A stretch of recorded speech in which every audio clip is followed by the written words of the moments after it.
ताज्या बातम्या व ठळक घडामोडींसाठी पाहत राहा JBN महाराष्ट्र।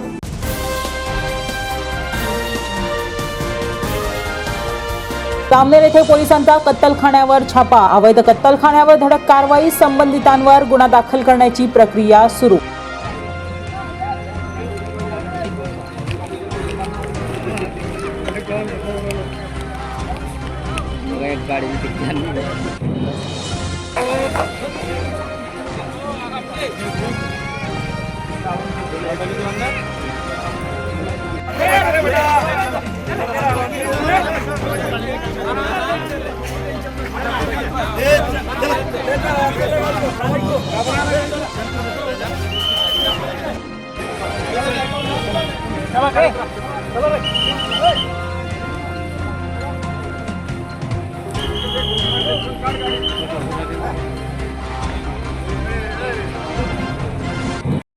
सर नेमकी काय कारवाई करण्यात आली आज?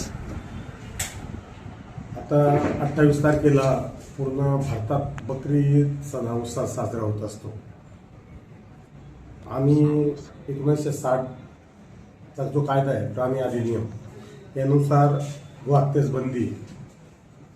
बंदी म्हणण्यापेक्षा गाय आणि वासरू म्हणजे गोरा आणि गाय याला आपण बळी देऊ शकत नाही।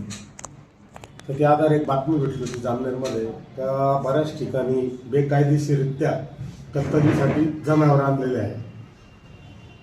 सदरची गोष्ट ही वरिष्ठांना सांगितली आम्ही, त्यानुसार आज 5 ते 6 ठिकाणी आम्ही कारवाई करून जवळजवळ 65 जनावर ताब्यात घेतलेले आहे।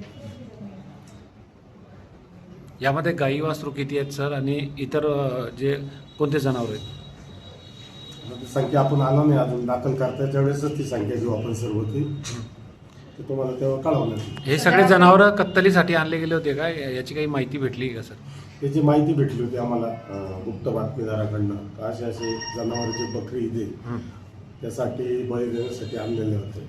यात किती आरोपी करण्यात आलेले आहेत? आरोपीची संख्या अजून निश्चित झाली नाही, गुन्हा दाखल करायची प्रक्रिया चालू आहे। ज्यावेळेस गुन्हा दाखल होईल त्यानंतर आपण सर्व माहिती आपल्याला व्यवस्थित देण्यात येईल। गाईंना कुठे पाठवण्यात आले सर? गाई आणि जे वासरू गोरे वगैरे ते आपण बापना गोशाळेत पाठवले तिथे, कारण मोठी शाळा आहे आणि ठेवण्याची व्यवस्था वगैरे व्यवस्थित असल्याने आपण त्या ठिकाणी पाठवण्यात आलेले आहे। सर जामनेरमध्ये कुठल्या कत्तलखान्यासाठी परवानगी आहे का? कुठे गाय किंवा इतर जनावर? जामनेरमध्ये आपल्याकडं कुठेही अधिकृत कत्तलखाना नाही आहे। टेम्परवरी ज्यावेळेस प्रोग्राम असतात त्यावेळेस शासनाच्या नियमाप्रमाणे त्यांना परवानगी देण्यात येत असते।